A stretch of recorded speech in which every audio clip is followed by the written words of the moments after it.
Perfecto. Comenzamos con nuestro primer ciclo de clases sobre evaluación educacional de FEDER.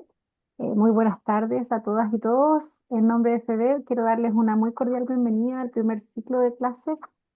Este espacio nace con el propósito de compartir, aprender y dialogar sobre evaluación educativa, entendiendo que evaluar no es solamente medir, sino acompañar el aprendizaje, abrir conversaciones y generar oportunidades de mejora tanto para los estudiantes como para nosotros, los docentes.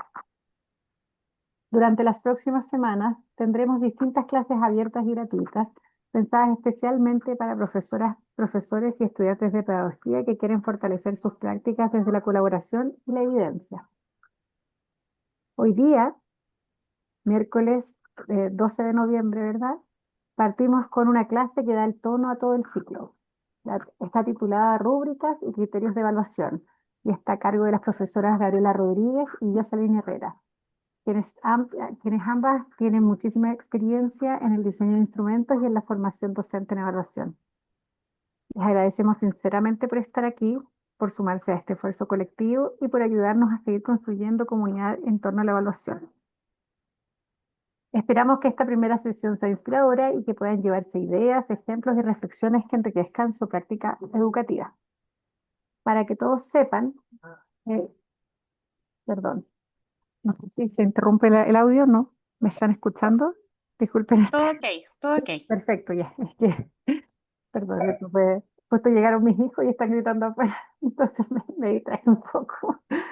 Em, Gabriela Rodríguez es miembro de FEDER. Ella es profesora de educación media en matemática y magíster en educación con mención en evaluación de aprendizaje de la Pontificia Universidad Católica de Chile. Cuenta con más de 10 años de experiencia en el diseño de instrumentos de evaluación estandarizada y en la formación docente de estrategias de evaluación. A su vez, Jocelyn Herrera es profesora de educación general básica y también es magíster en educación con mención en evaluación de aprendizaje de la Pontificia Universidad Católica de Chile. Ha liderado y coordinado procesos pedagógicos con foco en la evaluación y actualmente se desempeña como asesora pedagógica, acompañando equipos docentes y facilitando talleres de desarrollo profesional. Nuevamente, muchísimas gracias a las dos, a Jocelyn y a Gabriela por estar aquí y les doy el pase para que comencemos con la primera clase. Muchas gracias, Loreta. Bueno, como bien nos presentó Loreta, Gabriela y yo somos compañeras de trabajo y nos desempeñamos como asesoras de evaluación en el diseño de cursos online. Entonces, hemos dictado estos talleres a docentes universitarios y hoy día lo ajustamos para una convocatoria más transversal, siendo este el primer taller de este foro y se titula Rúbrica y criterios de evaluación.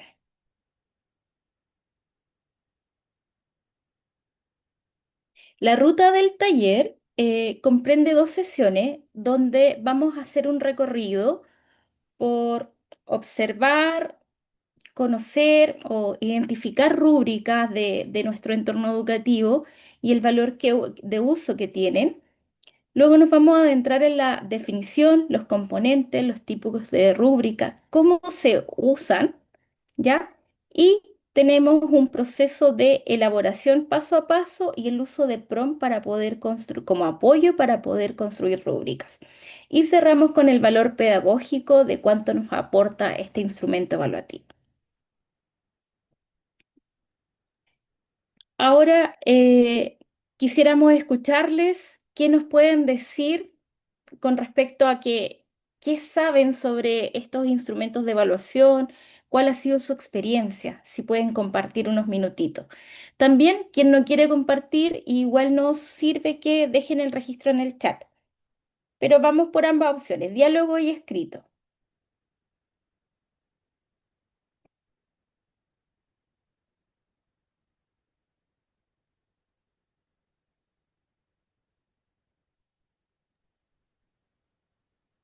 Jonathan, Sí, miren, bueno, ¿qué sé sobre rúbricas y mi experiencia? Yo no les comenté, pero trabajo en un programa de regularización para profesores técnicos profesionales que se desempeñan en la educación media técnico profesional. Entonces nosotros trabajamos en esta modalidad, bueno, tenemos un currículum por competencia, entonces nuestro motor de aprendizaje siempre son eh, tareas de desempeño o tareas en contexto auténtico, ¿cierto? Dentro de un taller o en la formación dual.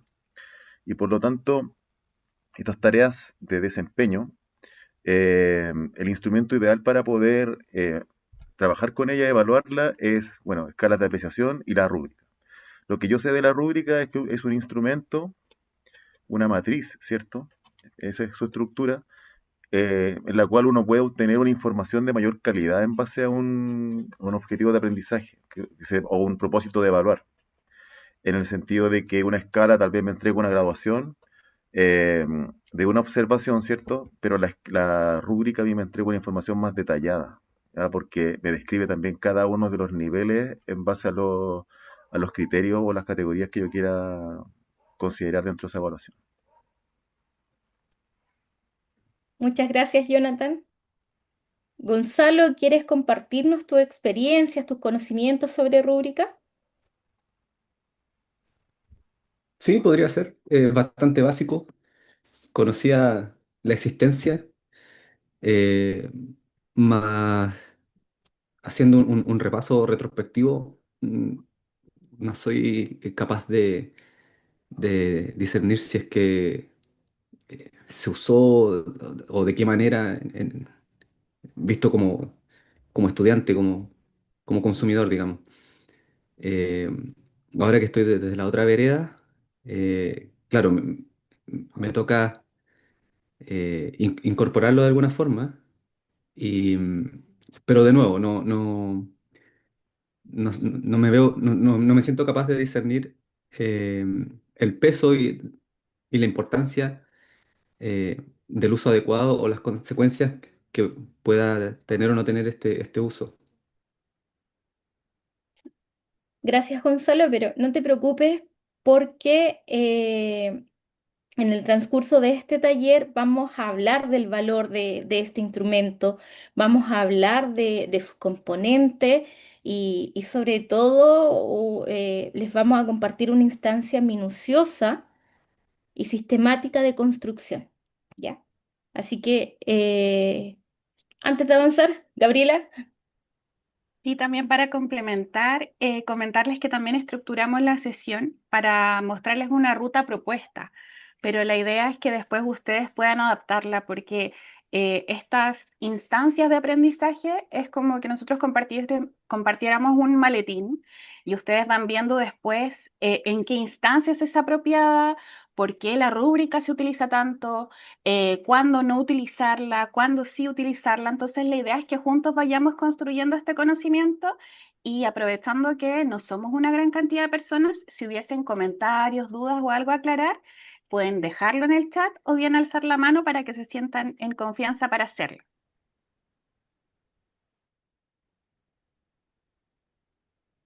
Ahora, en esta primera parte, vamos a hacer un breve recorrido sobre lo que tenemos en nuestro entorno, en nuestro sistema educativo, sin el afán de hacerle una revisión técnica, ¿ya? Sino solo una mirada de qué tenemos de rúbrica en nuestro contexto, ¿ya?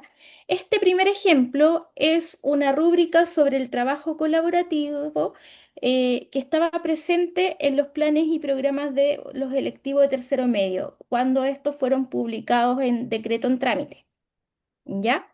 Entonces, si ustedes ven, es una rúbrica que evalúa el trabajo colaborativo, se centra en los criterios de responsabilidad de sí mismo, de ayuda al equipo, de respeto al otro, y tiene tres niveles: bajo el estándar, acercándose al estándar y cumple el estándar. Lo que nosotras queremos compartirles es que esta y muchas rúbricas, o todas las rúbricas en sí, tienen el valor de que se utilizan para evaluar una multiplicidad de productos y desempeño, ¿ya? Entonces, toda aquella situación evaluativa que implique el demostrar un desempeño, lo ideal es que lo podamos revisar, medir y verificar a través de una rúbrica. No sé, esta es una de las primeras que tenemos, que existe en nuestro sistema educativo. Esta otra rúbrica es de una guía didáctica. La guía didáctica son las orientaciones pedagógicas y didácticas de los textos de estudios que entrega el Ministerio de Educación. Y en este caso corresponde al texto Leo primero de tercero básico. Y es una rúbrica donde se evalúa la escritura de una carta. ¿Ya? Acá lo llaman indicadores y menciona tres criterios, tiene tres niveles, ¿ya? Y el valor de uso que rescatamos de esta y de todas las rúbricas es que pueden ser aplicadas por los propios estudiantes. Y en este sentido nos entrega mayores oportunidades de retroalimentación. Con la rúbrica podemos ampliar la evaluación formativa y tener instancias de autoevaluación, de coevaluación. ¿Ya? Y el estudiante recibe una retroalimentación distinta, no tan solo la que depende de su profesor. Otro ejemplo es una rúbrica en el contexto de educación parvularia. Parvularia tiene un documento de orientaciones técnicas donde rubrican sus objetivos de aprendizaje, ¿ya? Si ustedes ven acá, está rubricado en cuatro niveles, ¿ya? Y como el criterio a observar en sí sería el objetivo de aprendizaje. Esto que está acá es como el glosario para acompañar la lectura de esta rúbrica, pero la rúbrica es esto, ¿ya? El valor de uso que podemos rescatar de esta como ejemplo y de muchas más es que las rúbricas nos ayudan a crear tareas evaluativas descriptivas, porque contienen todo ese detalle de lo que el estudiante tiene que realizar concretamente. Entonces, si yo tomo mi aprendizaje, determino el criterio a observar y después me voy al descriptor y lo hago detalladamente apegándome al aprendizaje, ¿ya? Yo tengo ahí la evidencia concreta de qué es lo que tiene que hacer mi estudiante en esa situación para yo poder decir, este es su nivel de desempeño. Y por último, una rúbrica más concreta aún, de aula, es de una escuela de la quinta región interior, ¿ya?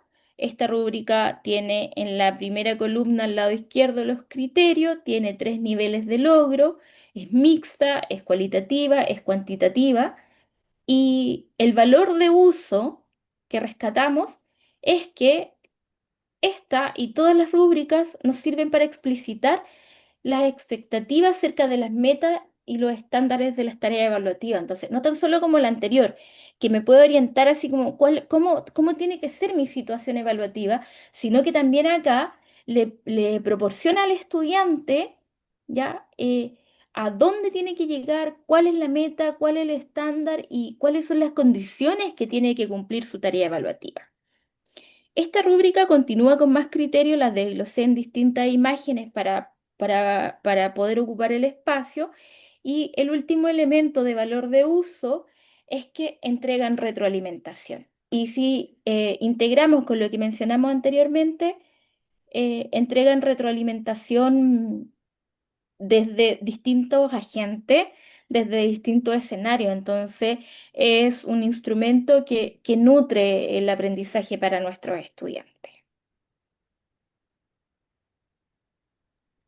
Bueno, hasta ahora lo que nos ha mostrado Jocelyn, voy a proyectar. Lo que nos ha mostrado Jocelyn es qué pasa si un docente que no ha tenido quizás una formación en el tema se enfrenta a crear rúbricas. ¿Se proyecta la imagen con el título que es rúbrica? Sí, Gaby, ahora sí. Súper. Entonces, es como les comentaba, si yo soy un docente y tengo que hacer una rúbrica, voy a echar mano, por decirlo de alguna manera, a aquello con lo que me puedo encontrar en redes, en los libros, en textos de acompañamiento docente, pero falta, y nosotros queremos acá proponer, cuál es la estructura de una rúbrica propiamente tal. Entonces, partamos por lo más básico, que es la definición. La definición de una rúbrica es una matriz en la que vamos a escribir de manera explícita qué esperamos que logre el estudiante y cómo esperamos que ese logro se manifieste, se vea, porque siempre tiene que ver con aspectos observables del desempeño, aquello que queremos evaluar. Entonces, para eso vamos a presentar una rúbrica muy básica para entender un poco esta estructura, donde podemos ver criterios, donde podemos ver niveles de logro y descriptores, los cuales vamos a definir más adelante. Esto es básicamente una rúbrica. Se diferencia de otros tipos de instrumentos como la lista de cotejo, que es cuando nosotros tenemos un checklist donde ponemos sí o no. Se diferencia de una escala de valoración que había mencionado, creo que Jonathan había utilizado ese tipo de instrumento, porque entrega una información específica de qué voy a entender yo por bueno en tal criterio, es decir, se verbaliza esa información. ¿Y para qué nos sirve? Nos sirve porque los estudiantes pueden entender desde un inicio cuál es la expectativa.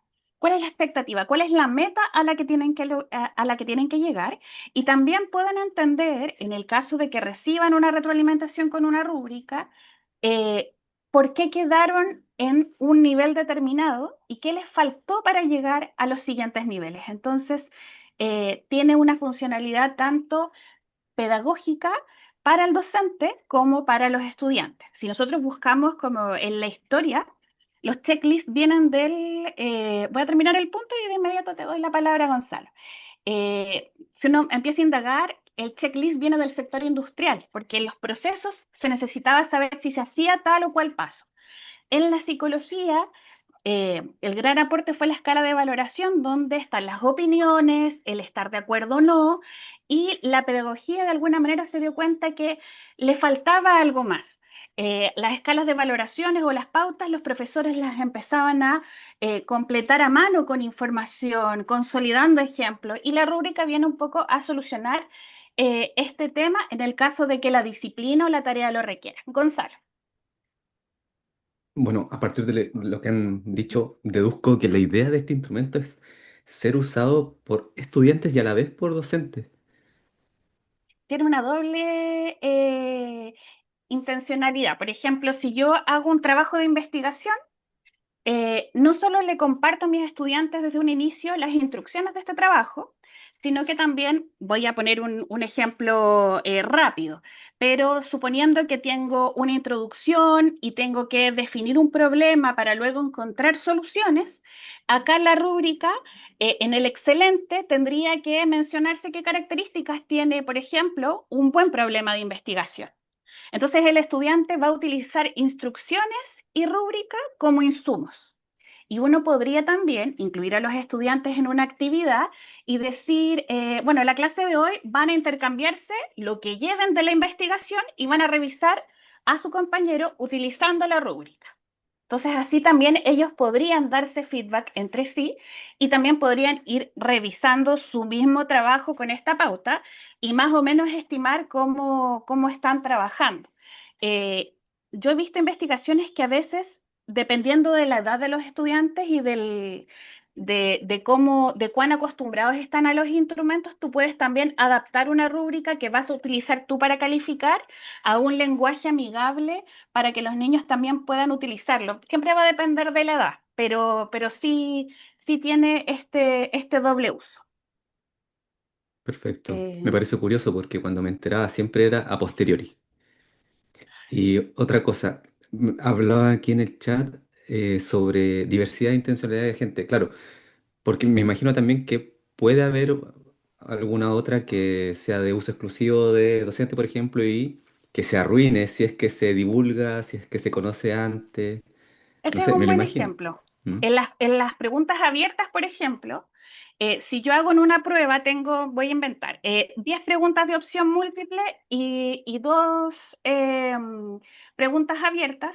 En la prueba, dado que el estudiante tiene que recurrir no solo a su memoria, sino a la aplicación de contenido, no voy a dejar en la misma prueba la rúbrica con la que lo voy a calificar, porque probablemente en esa rúbrica va a estar la respuesta.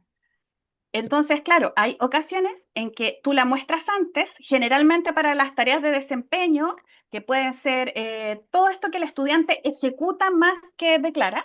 todo lo que tiene que ver con investigación, ensayo, ahí tú la presentas antes, pero en las pruebas tú la presentas después. Igual es bueno que en ese después puedas socializarlo y que ellos puedan entender por qué quedaron en un nivel y otro. Jocelyn.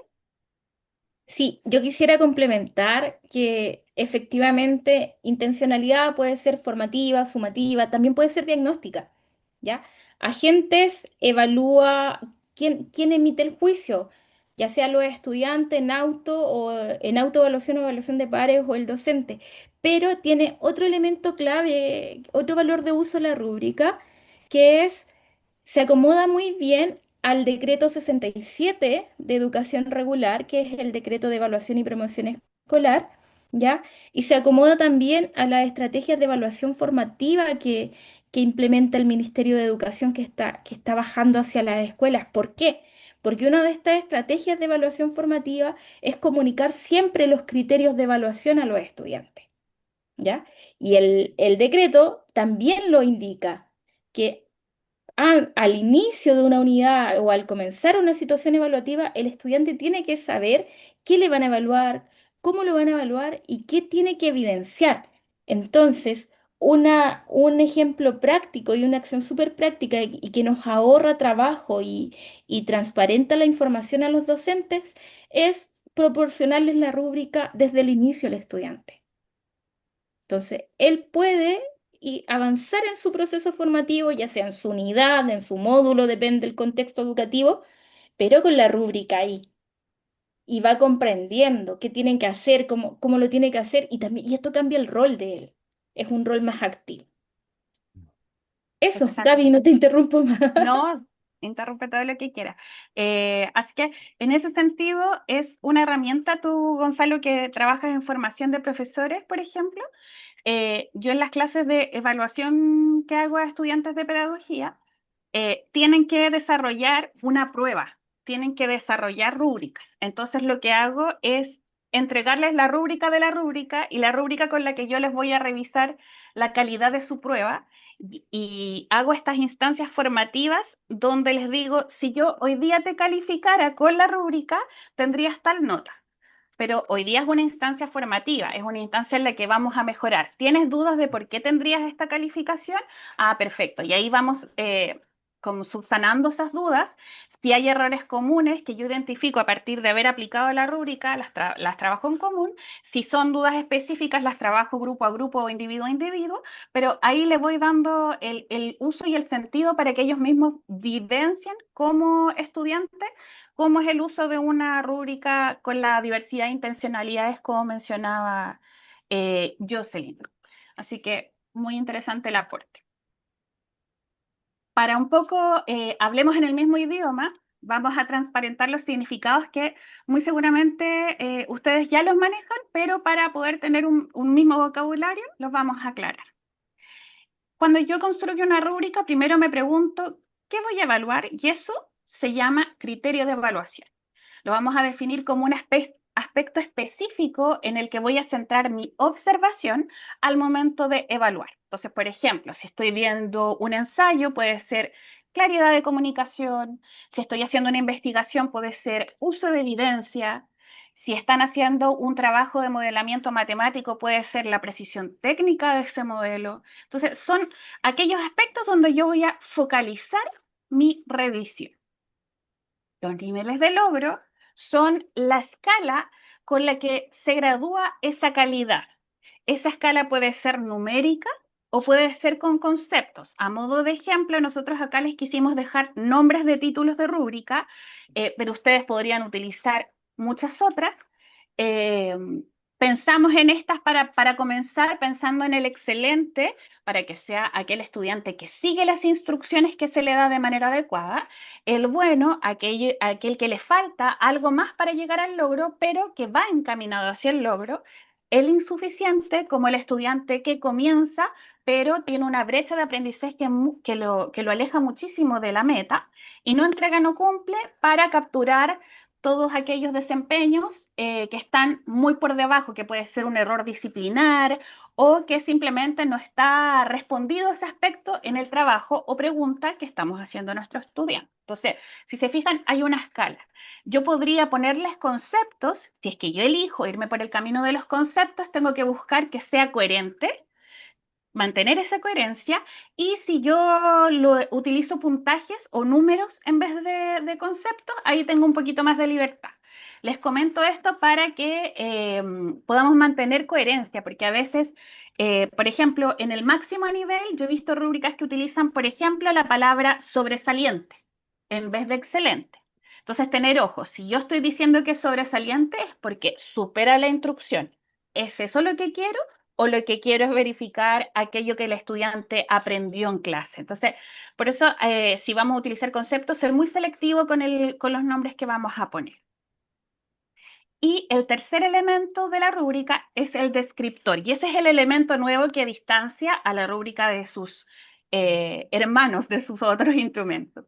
El descriptor es cómo reconozco cada nivel en un criterio concreto. Es una explicación detallada, y siempre hay que buscar el equilibrio, porque a veces tiene que ser lo suficientemente detallado para que el estudiante entienda qué se espera, pero también poner información precisa de aquello que yo voy a observar para que no haya una carga lectora accesoria. Entonces, tengo que seleccionar lo que voy a escribir, pero además ser muy transparente. Acá tengo que poner todo aquello en lo que yo voy a poner el foco. Por ejemplo, si estamos haciendo un gráfico y para que esté excelente se necesitan los rótulos adecuados, eso lo tengo que declarar, lo tengo que decir. Entonces, no basta con solo en la instrucción incluirlo, sino que también lo puedo incluir e integrar en mi rúbrica. Hasta acá, ¿hay alguna consulta?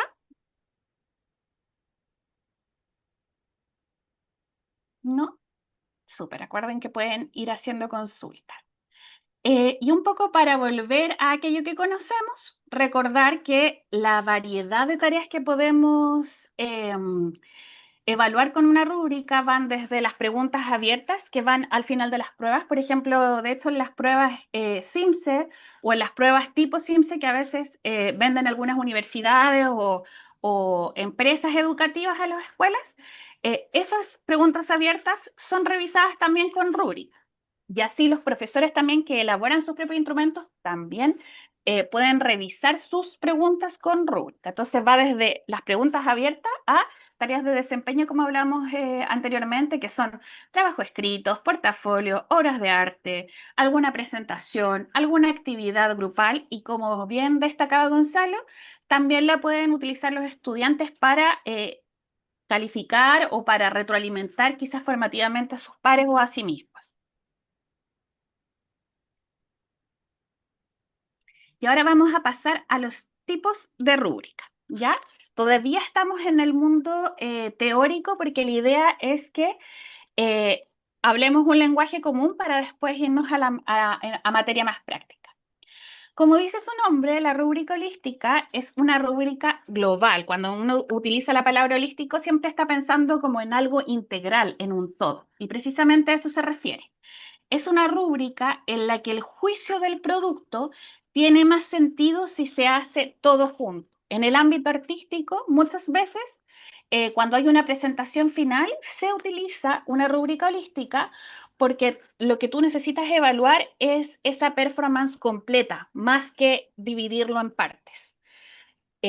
Además, tiene la ventaja de que al ser una puntuación única, yo reviso de manera mucho más rápida los desempeños. Por ejemplo, rúbricas holísticas se utilizan mucho en las evaluaciones estandarizadas cuando tienen preguntas abiertas, porque no dividen cada pregunta en partes más pequeñas, porque debido a la gran cantidad de preguntas que hay que calificar, eso ya deja de ser práctico.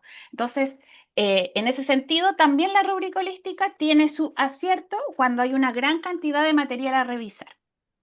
Y la desventaja es que no especifica fortalezas ni áreas de mejora de manera específica. Y para entender este punto, vamos a hacer doble clic en este ejemplo y mostrarle. Este es un ejemplo de una rúbrica holística. Se está analizando una afirmación desde la disciplina y su contexto histórico. Entonces estoy analizando una respuesta de un estudiante que tiene varias partes. Tiene la parte de abordar el tema y tiene la parte de revisar bibliografía. Pero si se fijan, y tiene otros elementos más, pero nos vamos a focalizar en estos dos. El estudiante que, por ejemplo, queda en el nivel mínimamente logrado, no tiene claridad de si su trabajo es mínimamente logrado, si es porque no abordó el tema totalmente o si es por la bibliografía. No tiene ese feedback específico. Entonces, como docente, yo podría utilizar esta herramienta y tendría que, si tuviésemos tiempo, agregar un comentario al estudiante explicándole: quedaste en este nivel, lo que faltó es más bibliografía, puedes consultar estos autores. Entonces, si bien el diseño de la rúbrica es más rápido, la clasificación de evidencias es más rápida, para poder hacer una retroalimentación más completa, yo tengo que explicarle al estudiante en alguna parte por qué quedó en ese nivel. Otra opción sería no hacerlo. Y de no hacerlo, de no hacer esa explicación, ya sea oral o escrita, se pierde una oportunidad de aprendizaje. Entonces, pensando en que como docentes tenemos distintas herramientas y tenemos que tomar decisiones, acá nosotros queríamos mostrar en este ejemplo que está tomado del libro que está citado allí, eh, que en el fondo es una buena herramienta para trabajar de manera rápida en el diseño, pero tiene estas otras desventajas para que podamos tomar una decisión considerando que siempre hay un trade-off. Eh, entonces, frente a esta pregunta de cómo puedo entregarle una información más específica, es que surge la rúbrica analítica. Este ejemplo también está tomado del libro de Foster, Cepeda y Núñez, en particular es el capítulo 7 del libro El poder de la evaluación.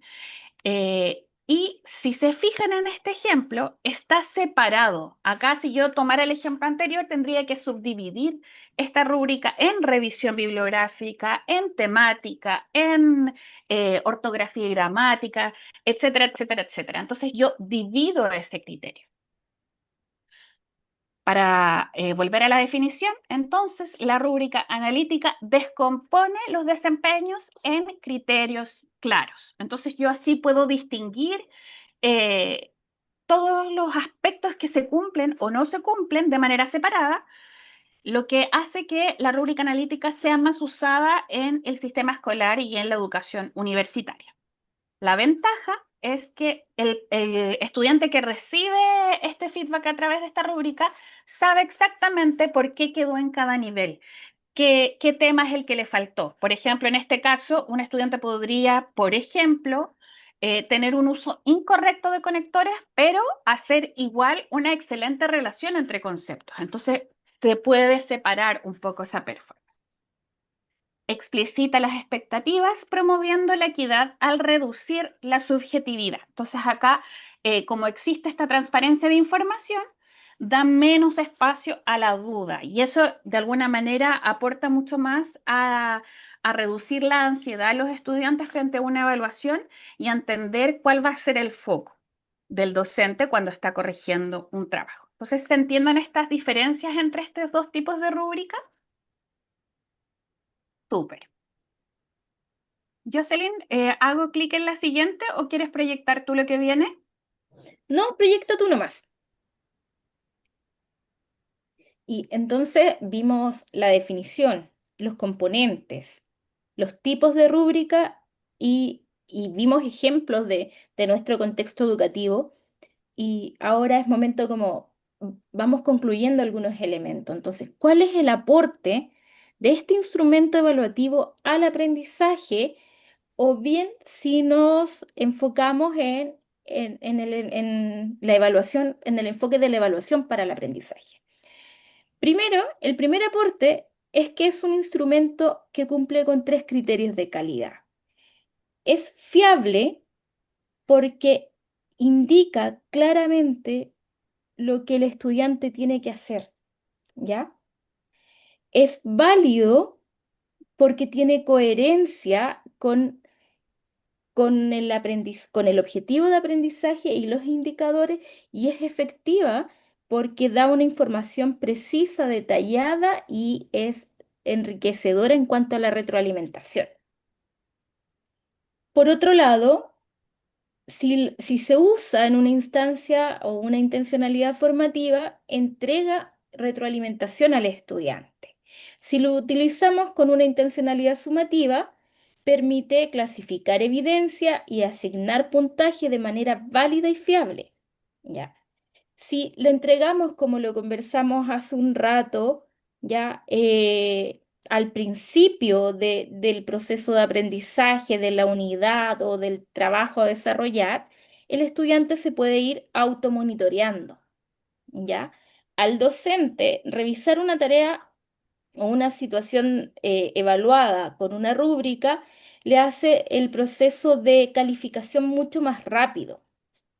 Y como es detallada, descriptiva, específica, ya el estudiante tiende menos a la queja. Entonces, por donde se vea, ganamos.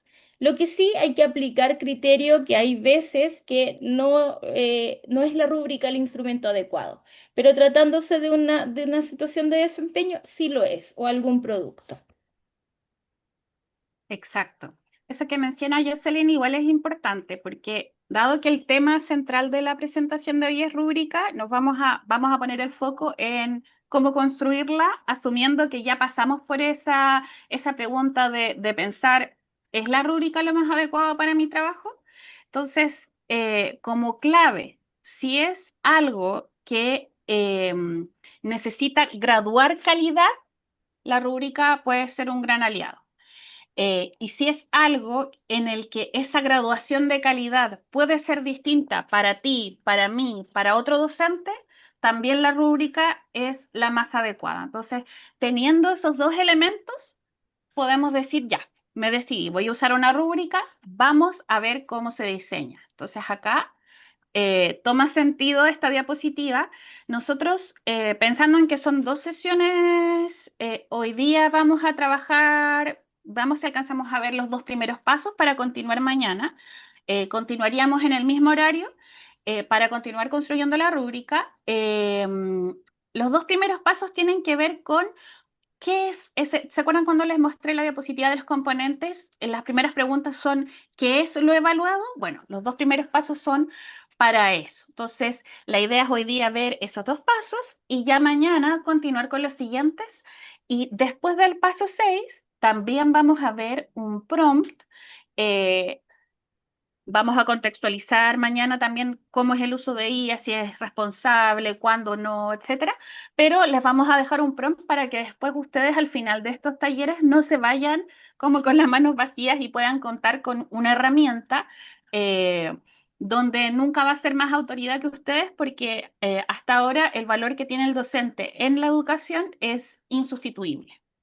Entonces, habiendo hecho este contexto, nos detenemos a mirar los dos primeros pasos. El primero es examinar el objetivo de aprendizaje y evaluar en la tarea, resguardando el alineamiento curricular, la habilidad y el contenido. Esto es, nuestro currículum tiene aspectos flexibles y aspectos obligatorios. El aspecto flexible pueden ser los planes y programas, pero el aspecto obligatorio son los objetivos de aprendizaje que vienen del curso.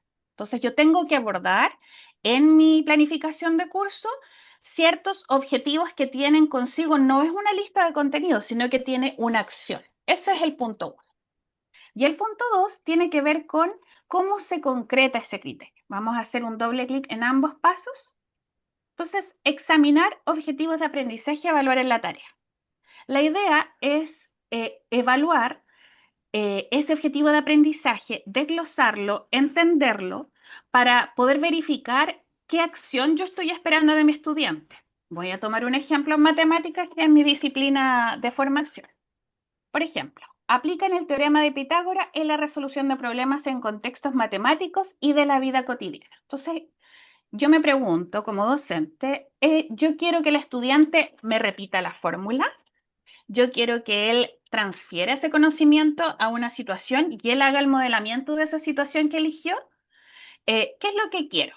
Si yo me ciño al análisis del OA declarado que me pide el ministerio que los estudiantes sean capaces, tiene que ver con algo de aplicación y no solo en un contexto cualquiera, sino también de su vida cotidiana. Entonces, como profesor, yo mastico este OA y digo, voy a evaluar que ellos transfieran este conocimiento geométrico a una situación práctica, donde modelen y calculen. Entonces, si se fijan, en realidad el ejercicio es bastante simple, es elegir el OA que voy a evaluar y masticarlo, entenderlo, desglosar la actividad con el contenido.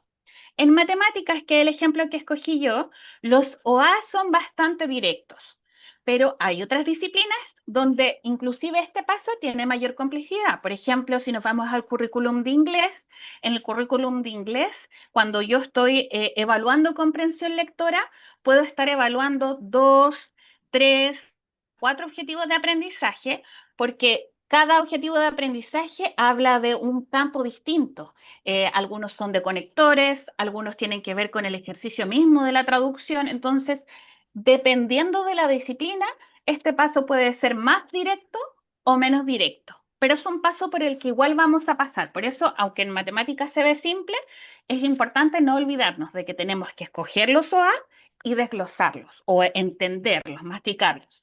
Siempre pensando, no es una lista de contenido, es habilidad y contenido. El segundo paso, que sería el último que vamos a ver hoy, tiene que ver con estos OAs que yo elegí, desglosarlos. Para comenzar, para que podamos empezar a hacer rúbricas, pensemos en 3 a 5 dimensiones o 3 a 5 criterios en los que yo voy a subdividir este objetivo de aprendizaje. No es necesario que siempre sea esta cantidad, esto es solo para comenzar.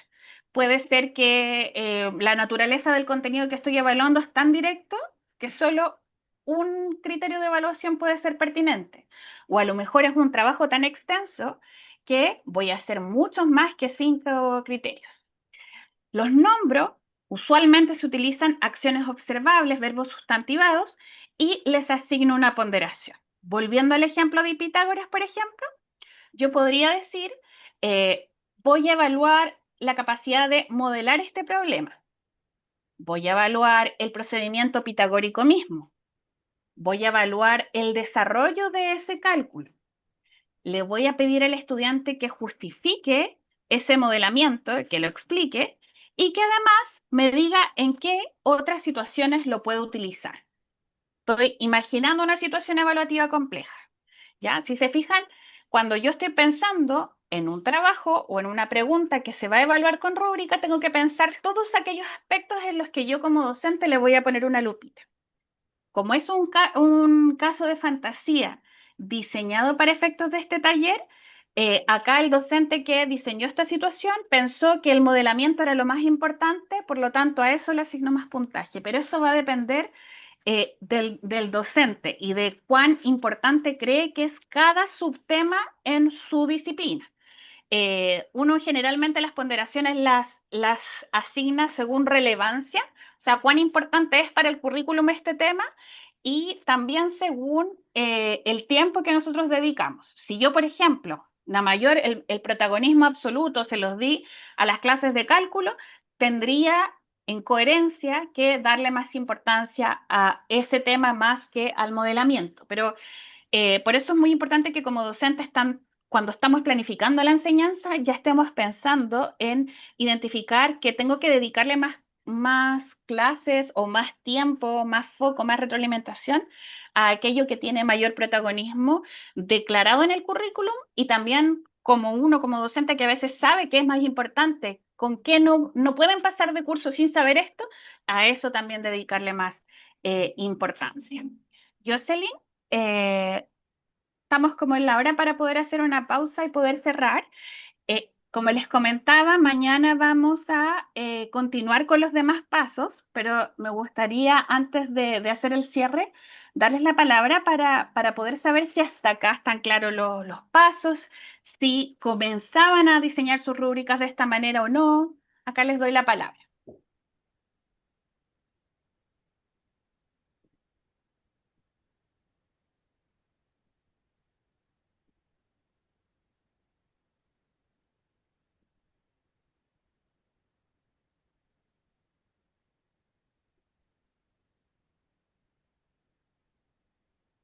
No sé si Miriam, Gonzalo, Jonathan.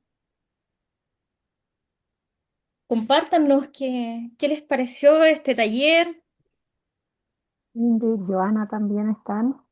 ¿sí? ¿Algún aprendizaje nuevo, algo en que profundizar o o qué les pasó, a lo mejor reafirmaron algo o tienen alguna contradicción. Esta es una instancia de diálogo, de discusión, de compartir saberes.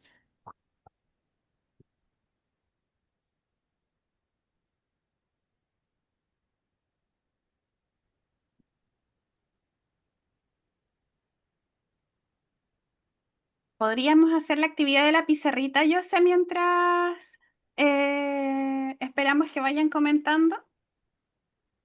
No la encuentro, Gaby. Ayúdame tú, pero yo no la... A mí No, se me tampoco vienen, me... se me vinieron muchas, perdón que te interrumpa. Sí, Dale Eh, nomás, Gonzalo. Sí, la idea es esta, es nuestro momento de compartir. sí, Cuenta. se me vinieron muchas ideas de hasta qué punto, dado que se escoge utilizar esta herramienta, qué sé yo, y conocemos la utilidad, hasta qué punto es ejecutable. O sea, es un montón de trabajo para un montón de instancias y, ok, es muy valioso, todo lo que quieran, pero o sea, mi conflicto es eh, hasta dónde se aguanta. O sea, porque creo que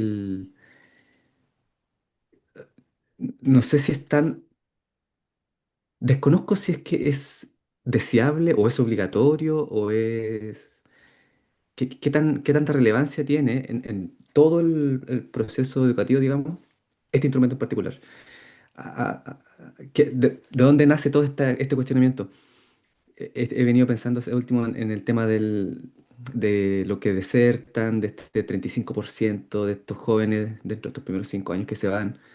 O sea, yo veo esto y digo, entiendo que hay un montón de pega anexa, qué sé yo, y, y claro, us- se presenta como una herramienta que ayude, qué sé yo, pero también es trabajo. Entonces, realmente se puede avanzar con esta, quizá una herramienta muy pesada. A eso voy. Quizá decido dejarla en el camino y avanzar más liviano, no sé.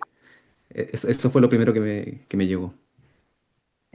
No, Gonzalo, no te asustes. Si bien nosotros estamos compartiendo pasos súper específicos, ya, y muy detallados, minuciosos para poder elaborarla, es un instrumento que después con la práctica todo fluye. Tú te focalizas en el objetivo de aprendizaje, determinas el criterio, qué es lo que vas a observar y después describes específicamente. ¿Ya? Pero esto se documenta, digamos, si yo lo hago, ¿es para mí? ¿Alguien va a venir a inspeccionarlo, a verificar que esté bien hecho? ¿Qué tanto esfuerzo tengo que ponerle? ¿A dónde me quedo conforme? El esfuerzo tiene que estar en que proporcione la mejor evidencia de aprendizaje, que sea lo más objetivo posible, ¿ya? Y vale la pena toda esa Mm. dedicación, porque la rúbrica es un instrumento que nos permite medir todos los niveles de pensamiento. En cambio, cuando optamos por una prueba, son los primeros niveles de pensamiento o los primeros niveles taxonómicos, ¿ya? Una escala de apreciación te otorga una valoración a grandes rasgos, pero la rúbrica es sumamente minuciosa, descriptiva, muy detallada, Mm. ¿ya? Pero hoy día tenemos herramientas, tenemos la IA para Mm. poder complementar y llegar a este detalle. Tal como dijo Gabriela anterior, pero la IA no es autoridad, sino que los expertos somos nosotros los docentes. Entonces la IA como que nos proporciona el piso o el primer trabajo y nosotros refinamos. Gaby y Loreta. Ay, ay, sí. Quería como un poco atender a esta inquietud de Gonzalo, porque efectivamente nosotros partimos en la sesión pensando en, ya decidí que voy a utilizar una rúbrica, pero creo que es una discusión súper válida al decir, bueno, siempre es bueno utilizarla.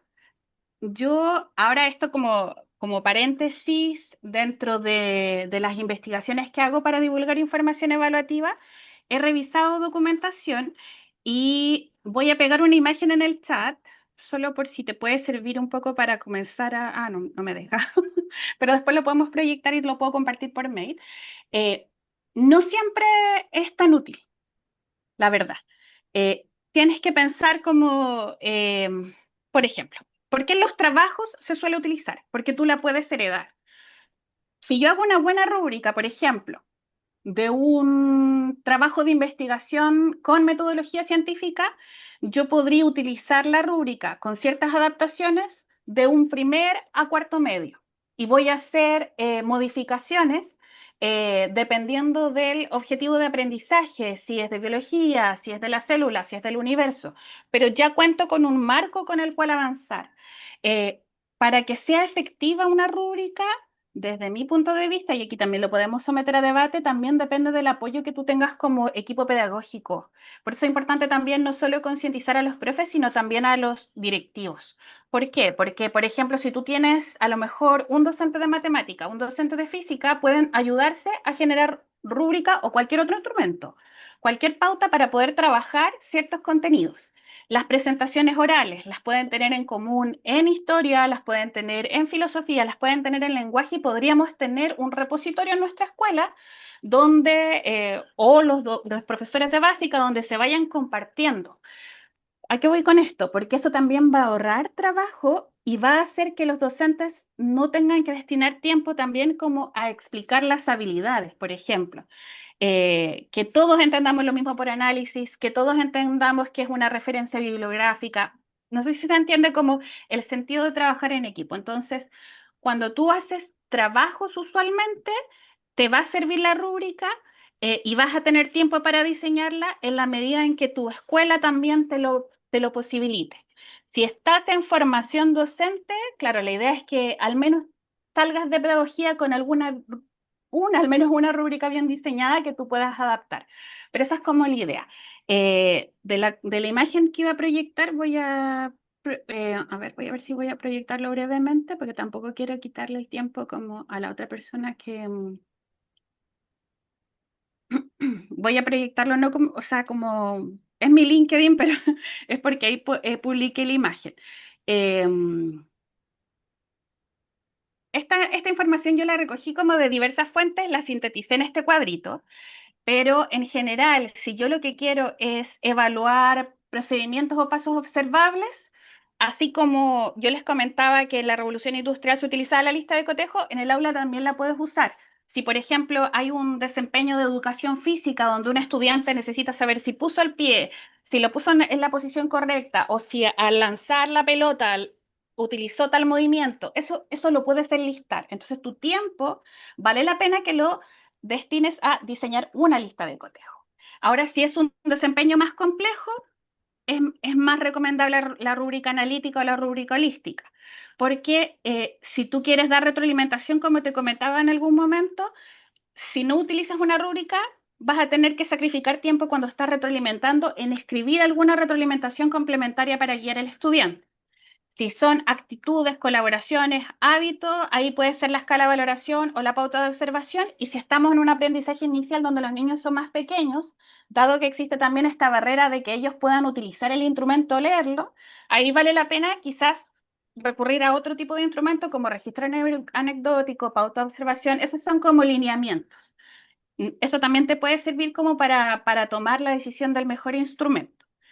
Y otra cosa que no quería dejar de mencionar es que en el contexto escolar, de acuerdo a lo que yo manejo, todos los instrumentos son documentos legales en el fondo. Tú cuando diseñas una prueba, esa prueba que tú diseñaste y que el estudiante responde, es un documento tan importante como el libro de clases, es el estatus. Entonces, en el fondo, en la medida en que tú documentas el diseño de esa evaluación, le sirve de respaldo al estudiante de que las instrucciones fueron claras, pero también a ti como docente, de resguardar que tú, el instrumento, por ejemplo, pensando en una situación donde hubiese, voy a ponerme en un caso extremo solo para ejemplificarlo, pero en un curso donde quizás hay mucho problema con los apoderados o mucho problema con, eh, no sé, con los directivos, ¿te sirve a ti como protección también el poder contar con la rúbrica? porque ahí es más difícil que haya subjetividad. Entonces, de alguna manera, tú profesionalizas tu trabajo utilizándola. Llamémosle rúbrica o llamémosle cualquiera de estos otros instrumentos, si lo importante es que tú documentes tu ejercicio profesional. Ahora, si nos vamos como en un ámbito más polémico, yo sí siento que es más popular actualmente y que cuando las personas no tienen este conocimiento profundo de la evaluación, tienden a decir, ya, mejor uso rúbrica y salgo del paso. Si tú eliges bien un instrumento, independiente de cuál elijas y lo diseñas siguiendo los pasos, que después cada vez van a ser más automáticos, no debiese haber problema por tu elección. Si tú decides destinar tiempo a la rúbrica porque tiene sentido pedagógico, utilízala. Pero si no tiene sentido pedagógico y lo vas a hacer por moda, ahí yo invitaría como que mejor pensemos en otro. Porque tampoco sirve diseñar rúbricas que se vean lindas, que sean extensas y que finalmente tú las tengas para cumplir, pero cuando asignes nota tengas tu método aparte. Lo importante es que el método que elijas, en vez de tener dos métodos paralelos, sea ese el que el estudiante entienda y pueda llevar, entender también y pueda sumarse a ese método con claridad. Entonces, si tuviera como que resumir, eh, la idea es como, mientras más herramientas tengamos, más conocimientos tengamos acerca de rúbrica o cualquier otro instrumento, mejor vamos a elegir y mejor vamos a mostrar y usar nuestro trabajo. Es como esa es la idea, pienso yo. Perdón, yo también había levantado la mano. Un poco también respondiendo a la inquietud de Gonzalo. eh, Gonzalo, como en todo en la vida, cuando uno practica un poco, ¿no es cierto? Mientras más practicas, más diestro te vuelves. Eso también pasa y pasa muy rápidamente con la construcción de rúbricas, porque vas a empezar a ver estas cosas como ciertas generalidades, como decía Gabriela, no sé si usó la misma palabra, pero te vas a empezar a dar cuenta que en realidad muchas veces, muchas de las rúbricas que haces para una evaluación, en realidad tienen pequeñas transformaciones en otra evaluación, sobre todo cuando tu área contempla cierto tipo de desafíos, como por ejemplo enseñar matemáticas, que es tu acaso, porque tú, haces clases a profesores de matemáticas y dijiste que eres matemático, entonces tú debes hacer clases de matemática más bien pura para profesores, ¿no es cierto?, de matemáticas, para quienes van a ser profesores de matemáticas. En ese sentido, tus rúbricas van a tener, de cierta forma, los mismos criterios con cambios de características, como subcaracterísticas en cada uno de los criterios, de manera genérica. Y te vas a empezar a dar cuenta que en realidad sí, la primera te va a costar, y te va a costar mucho más tiempo, pero en la medida en en la que vayas avanzando, ¿verdad?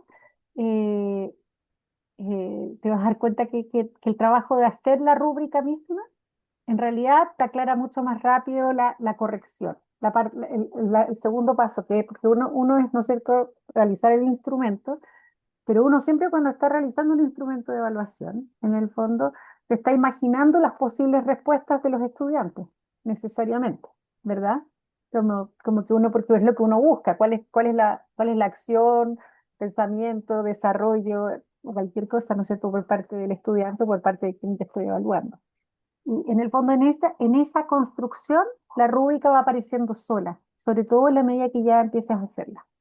Em, eh, lo que sí, bueno, Jonathan decía, claro, depende del instrumento, dependiendo del tipo de evaluación, por supuesto, sí, depende del instrumento que tú vayas a ocupar, el instrumento que vayas a ocupar va a depender de la evaluación que quieras hacer, que es lo que decía también Gabriela, y por eso también mostró esa vista que es súper práctica, súper buen dato, y tal vez eso no, lo deberíamos, ¿no es cierto?, mandar, o tal vez incluso podríamos hacer una extra clase en algún punto sobre estos distintos tipos, porque a lo mejor hay alguna duda respecto a estos distintos tipos, ¿verdad? No en todas las áreas se usan todos los tipos, ni todos los profesores sienten la misma afinidad por los distintos tipos. Hay profesores que les gusta, por ejemplo, siempre hacer pruebas de desarrollo, y hay otros profesores que no. O sea, la gracia es que como profesores, como dijo Daniel, ojalá tengamos la mayor cantidad de herramientas para poder evaluar de la manera precisa cada vez que queramos, ¿no es cierto?, evaluar a nuestros estudiantes, que tengamos el instrumento correcto para hacerlo de la mejor manera. Y, y creo que es súper recomendable, ¿no es cierto? Deseable, y ojalá apuntemos hacia allá de ir generando bancos de apoyo, porque la verdad es que que la evaluación, en el fondo, la evaluación es algo que hacemos todas las personas que hacemos clases en general, porque algunos a lo mejor pondrán notas y otros no, pero evaluando a nuestros estudiantes estamos siempre, porque estamos viendo si el aprendizaje que yo quiero plantar en el estudiante se está dando o no se está dando, ¿verdad? Entonces, en la medida que podamos generar más y más redes colaborativas con nuestros colegas, en nuestras instituciones, en nuestros departamentos, dependiendo del área donde estemos enseñando, la verdad es que el trabajo se nos va haciendo más sencillo y además también vamos haciendo algo que es súper importante, que es crear como una cultura de evaluación común entre los estudiantes que están aprendiendo el programa o dentro del colegio, etcétera. Y eso también va generando mucha mayor conciencia por parte de los estudiantes respecto de lo que se espera de ellos. Y eso por supuesto, sin duda, en el fondo, va a ayudar a mejorar la calidad de sus aprendizajes. O sea, es algo como súper, en el fondo una cosa se va relacionando con la otra, y esto es desde otra área la traigo, que no es desde educación. em, Hace no mucho supe, por ejemplo, que los estudios de psicología laboral muestran que cuando a las personas en sus trabajos se les explica y explicita claramente lo que se espera de ellas, la efectividad de las personas en los trabajos que realizan aumenta en promedio un 66%. Esto es muchísimo aumento y tiene solamente que ver con la comunicación entre la persona que los está evaluando, que está esperando que hagan algo, y la persona no sé qué hace el trabajo. Entonces, eso mismo nos pasa con nuestros estudiantes. Muchas veces hay ahí un canal de comunicación que no está tan claro. La rúbrica ayuda a que esa comunicación sea clara. Y si la rúbrica la vamos generando como de manera institucional o departamental, etcétera, vamos generando una cultura entre todos los que estamos involucrados que eleva el nivel de efectividad. Eso, no sé si hay algún otro comentario o alguien que quiera apoyar en algo. Es lo último. Estamos en los últimos minutos, nos pasamos un poquito, pero está muy bueno ahí esto. Dale, Gonzalo. Sí, un pequeño comentario final que ambas respondieron apuntando hacia una inquietud que tengo hace un ratito. Eh, el tema de esta red de apoyo, el tema de este repositorio. Entiendo que, claro, en este contexto de rúbrica eh, va a depender, o sea, hablaban de un departamento de matemática, el profe de matemática con el de física, etcétera. Claro, fue algo muy local. Pensé en lo siguiente y dije, bueno, ¿por qué no un repositorio nacional? O sea, seguro que hay un interés nacional de hacia dónde ir y uniformemos, o sea, que no haya diferencia en que va a la escuela en la cordillera con el que va en el mar. No debería haberla en términos de matemática, por ejemplo. Pero claro, como estos ajustes de contexto y todo, se entiende que sería complicado un repositorio sí, universal, pero claro, que hacia ya quería dejar la inquietud, no espero una respuesta completa ni nada, pero no sé si se ha pensado antes, no sé si existen intentos históricos, eh, quizá por ahí va también. ¿Y por qué lo pienso? Porque digo, ok, los profes se van porque tienen muchas cosas anexas. Bueno, ayudémoslos con esas cosas anexas y que se dediquen a enseñar, que es lo que querían hacer, y no a resolver estos otros temas administrativos. O sea, al menos creo que es un buen intento de ayuda, no lo sé. Eso. Gracias por, eh, por la exposición, me encantó, muy bueno. Gracias, Gonzalo. Solo para complementar, sé que en curriculumnacional.cl hay, lo que más he visto son preguntas cerradas. Tendré que indagar para ver si hay material, porque me parece, pero esto me estoy aventurando, es que no hay tanto como por contenido material que esté diseñado como con la lógica más estructurada. Hay mucha guía, pero sin, como con una pauta de cómo debería responder el estudiante, pero no tanto para clasificar desempeño. Ahora, pensando en cómo nosotros podemos ir haciendo desde lo local, no sé, pensando por ejemplo en tu rol como profesor de formación de docentes, ya tus estudiantes, si mantienen el contacto, pueden ya formar una primera red de repositorio de instrumentos de matemática, por ejemplo. Mm. Y podemos ir haciendo nexo con docentes que nos dedicamos, por ejemplo, a la formación de profesores. Y quizás desde lo local podemos ir impulsando también cambios más globales. Pero igual la idea es que como con instancias como esta o participando en el FEDER, quizás vamos a ir teniendo cada vez más voz y mover la discusión que no solo se centra en la medición estandarizada, sino también en estos otros aportes que también nos interpelan. Así que encuentro súper bueno lo que comentaste tú y lo que pudieron aportar los demás en el chat. Les agradecemos sus palabras. Sí, antes de cerrar y un poco tomando esto que nos dice Gonzalo, ¿verdad? Esta idea. Lo primero es decirles que, bueno, uno de los objetivos de FEDER indirectamente se relaciona con esto que señaló Gonzalo, em, que es generar redes de apoyo, ¿verdad? Irnos apoyando. Y claro, nosotros somos un grupo de profesionales que estamos como dedicados en evaluación educativa y estas clases van a ir quedando grabadas en el repositorio. ¿Por qué? Porque la idea es que empecemos todos a hablar un lenguaje común, que tengamos las mismas bases, que tengamos todos, ¿no es cierto?, la claridad primero de los conceptos y esta idea de ir colgando repositorio, por ejemplo, de distintas evaluaciones, yo la encuentro excelente. Tal vez la podríamos aprovechar en febrero y empezar a poner ahí repositorio de colaboración. Tal vez sería un excelente proyecto para comenzar en marzo del próximo año. Eh, agradezco la idea, porque va muy desde el espíritu de nosotros. Y ya voy a empezar a decir las palabras de cierre porque estamos un poquito pasados por hoy. Muchísimas gracias a todas y todos por acompañarnos en esta primera sesión del ciclo de clases FEDER, del primer ciclo de clases de FEDER. Queremos agradecer especialmente a Gabriela y a Jocelyn, ¿verdad?, por esta clase que fue súper clara, fue práctica, fue reflexiva, ¿verdad? Y que terminó con los dos primeros pasos para la creación de la rúbrica, ¿verdad?